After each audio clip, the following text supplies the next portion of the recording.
So, honestly, when's the last time you had a problem and said to yourself, I need a linguist? There's a reason for that. Two of the most important things that you ever did in life in terms of developing your language happened before you had any memory of it. You recognize your mother's voice because you heard it in the womb. You weren't even born before voice recognition was part of your life. After you were born, you communicated with your mother before you could actually speak, right?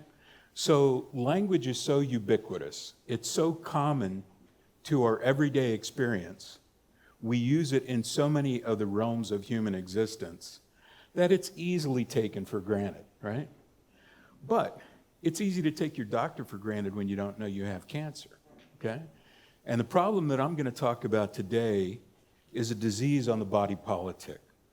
Linguistic profiling, which is a form of discrimination, is something that's not well understood, right? But before we get to that, I want to answer the question that's on the screen. What is linguistics? The elevator speech on that is linguistics is the science that tries to determine what all human languages have in common. What you're seeing in the bottom there is phonetic transcription. And so you're seeing how a linguist would write what is linguistics in phonetic transcription. It's one of our tools. And the International Phonetic Alphabet allows a linguist to record any utterance that's produced with the vocal tract. It could be gibberish, and we can write it down. But this is an extremely beneficial tool when it comes to, for example, documenting a language that is not yet written. We can develop an alphabet for a language, any spoken language, anywhere in the world. Beyond phonetics, we look at grammatical structures. All human languages that are spoken, as well as signed languages, have a vocabulary. That vocabulary has to be in a grammatical sequence. For the purpose of this discussion, though, I want to make an important distinction between a dialect and an accent. Many people use those terms interchangeably, and they are technically different. A dialect, the dialects in a language vary based on grammatical properties, whereas accents vary primarily based on pronunciation. I can give an example from my own experience in the African American community.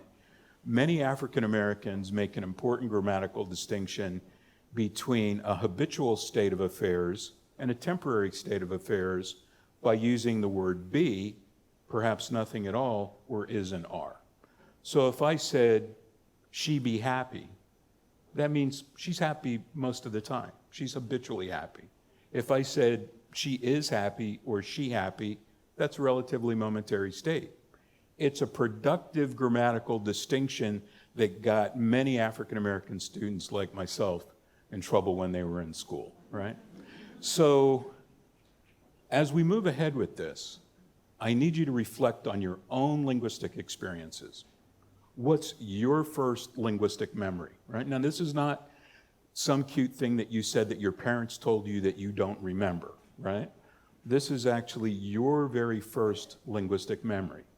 The reason that this is important is you all have unique linguistic heritages, and yet there has to be enough that we share in common through those unique experiences that we can understand each other when we use language. It's really quite marvelous. In my case, my language background strongly influenced the talk today.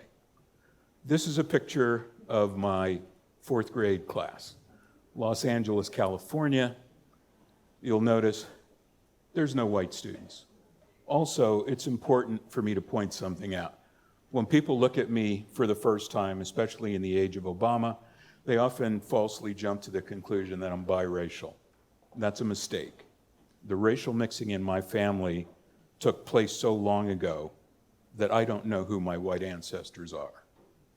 I am who I am today because enslaved African women didn't have the dignity to select, they didn't have the opportunity to select their own sexual partners And as a result of that, mixed race babies evolved since the time of slavery, and I'm the product of that, as were some of my classmates. As you look, this is an extraordinary constellation of students, and many of my classmates were learning English as a second language.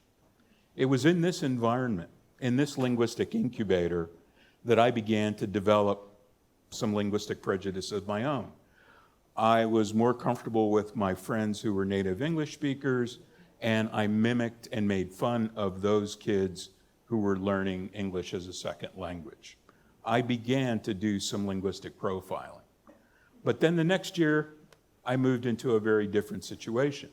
A predominantly white school in the San Fernando Valley, where most of these kids began to make fun of the way that I talked, coming from the inner city.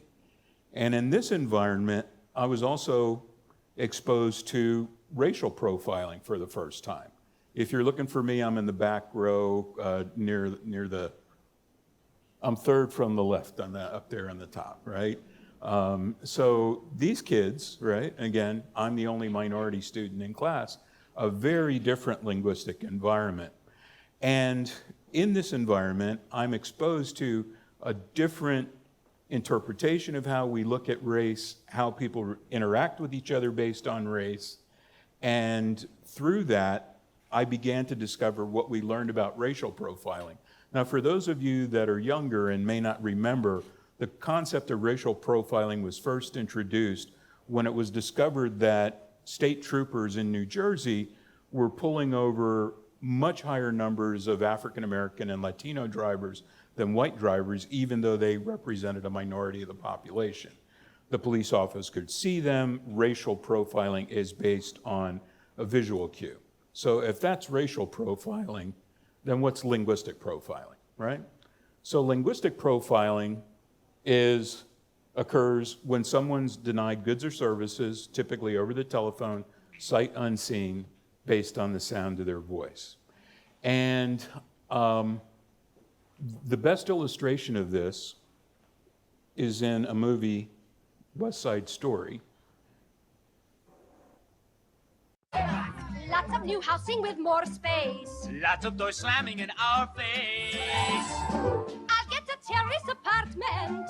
Better get rid of your accent. Yeah, right. Now the question comes up, is that truly the case? If she gets rid of her accent, will she in fact get that terrace apartment? And actually when they say get rid of your accent, what they really mean is replace your accent, okay? Because if you're getting rid of it, you're stopping talking, and that makes no sense, okay? So it turns out, I face this situation in a slightly different way. You're listening to my voice. I sound like a professional scholar. It's what I am, right? Many people who would hear my voice over the telephone would not determine that I'm African American.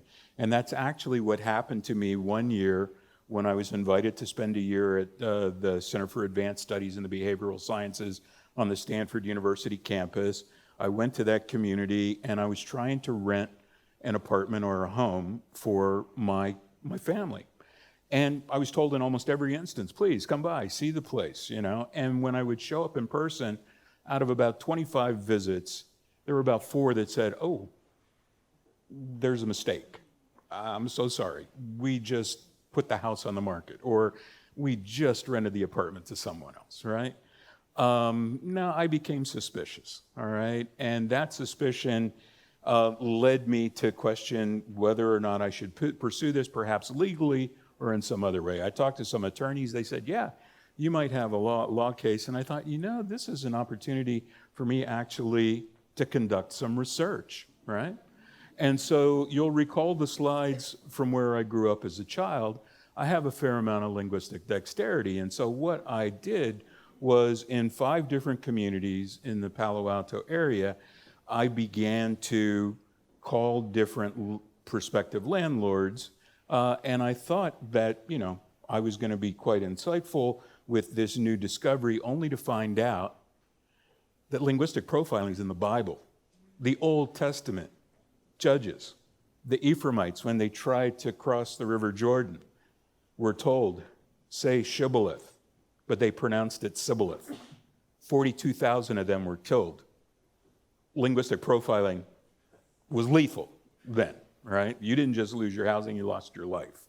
So it was under those circumstances that I thought, well, okay, it's not my discovery, but they didn't have a telephone, right? Obviously, they looked the same, they dressed the same, their hairstyles were the same. They had so much in common that the only thing they could use to determine friend from foe was the pronunciation, sibboleth versus shibboleth, right? So, hello. Yes, can I ask a few questions about the apartment on Park Street? What was your name? My name is Juan Hernandez. It's been rented. Oh, he's gone. Hello, my name is Sanjay Kumar. I am calling about the apartment on Park Street. It's not available. Not available? Hello, my name is Tyrone Washington. I'm calling about the apartment on Park Street. Just been rented. Hello, I am Chen Ling. My name is Khalid bin Ali. I'm Tuan Vo. Hello, my name is Moshe Goldberg. I use a wheelchair. It's gone. Not available. All right. Thank you. Yes, hello, my name is Graham Wellington. I'm calling about the apartment for rent on Park Street. Is that still available? Yes, it is. Oh, it is? Yes. Really? Housing discrimination is illegal. If you think you've been a victim because of your race, color, national origin, sex, religion, disability, or family status, call us. Fair housing. It's not an option. It's the law. now that public service announcement was produced after I had done a fair amount of research on this particular issue. And the research was established not to look at the grammatical or dialect distinctions that I talked about, but to see whether or not you could be discriminated against based purely on accent. So I always use the phrase, hello, I'm calling about the apartment you have advertised in the paper, right? But for the purpose of this experiment, I had to modify my speech a little bit, you understand? So I would call and I say, hello, I'm calling about the apartment you have advertised in the paper, right? Or on another occasion, hello, I'm calling about the apartment you have advertised in the paper, right? Now the psychologist in the room will realize this is a wonderful experiment because it's me, right? If I'm denied the apartment, it's not because I'm a different person, it's because they're reacting to my speech. Now, in the San Francisco Bay Area, the two communities that you're seeing at the top of the slide, East Palo Alto and Oakland, are communities where there are majority minority populations. They're working class and lower working class communities. San Francisco is a multiracial community, and Palo Alto and Woodside are quite affluent. And what you can see quite clearly on this slide is depending upon the dialect that I used, I got a very different reaction. I would always toss a coin and use one of the minority renditions first. The reason that I never used my professional voice first is because I was looking for a pattern of rejection, rejection, acceptance, right? Had I called first using my professional voice, they could have easily said, oh, someone's coming to look at the apartment, and I wouldn't have been able to detect the pattern of discrimination that we see here. Well, by coincidence of circumstance, when I was presenting this research, a graduate student at Stanford, where I was teaching at the time, graduated, moved to Washington, D.C. She wanted to get a job with an education agency. She wasn't able to do that, and she went to work for the National Fair Housing Alliance. While she's working for the National Fair Housing Alliance, they tell her, you know, we're doing these tests with different testers, and we're really running into a problem because our minority testers are often denied an application or told that an apartment isn't available because they sound black or they sound Latino. And she said, oh my gosh, there's a professor at Stanford who's doing this very work. You guys should get together, right? And so we did. And in fact, I want to thank the Ford Foundation. The Ford Foundation supported my research initially for 5 years in this country to look at linguistic discrimination in housing, employment, and in education. And then they were kind enough to fund me for research that allowed me to look at these issues in Brazil, in the Caribbean, in South Africa, in France, and in the United Kingdom. Linguistic profiling is a global problem. It's not really a problem that's limited here to the United States. But when I introduce this research, it's not without controversy, because a lot of people think that the type of work that I'm doing is very hard to prove, and it is difficult to prove. And in fact, the issue of whether or not identifying a person's race based on the sound of their voice came up in the O.J. Simpson trial. Whether they're black or white or whatever. I don't think you can tell whether somebody's young. You can tell if it's a child or not. But I resent that entire area, and I think it's entirely inappropriate. This statement about whether somebody sounds black or white is racist, and I resent it.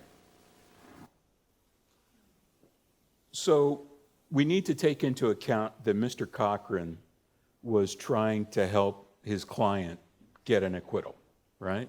His client's accused of murder, and what happened was there was a witness at the scene of the crime that claimed that he overheard the voice of a black man saying, "Hey, hey, hey." That triggered Mr. Cochran's objection.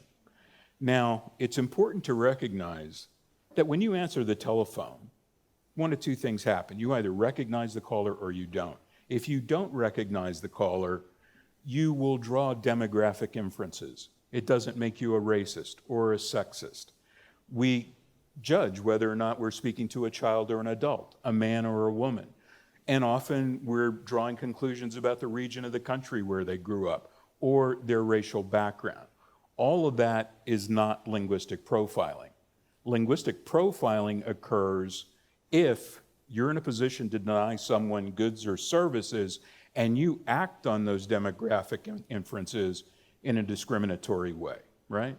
So I started out by mentioning who needs a linguist, an analogy with a doctor in cancer. I've given you a diagnosis. Here's what's interesting. The cure for this particular problem does not lie with those people telling minorities that they need to reduce their accent or replace their accent. Indeed, there are many well-educated Americans that mistakenly believe that they don't have an accent. Everybody has an accent. If you speak, you have an accent. If you think you don't have an accent, it's because the manner in which you speak doesn't trigger a negative reaction to you. Those of us and those of you who think that you don't have an accent, if you're willing to be accepting of others whose linguistic backgrounds are substantially different from your own, that's how this problem gets solved, right? Under those circumstances, we can be supportive of a nation of immigrants and move collectively toward a better understanding and appreciation of our fellow citizens, many of whom's backgrounds are very different from our own. So on that note, I want to thank you for your time and your attention, and hopefully this greater linguistic unity will help us all as we move toward the future. Thank you very much.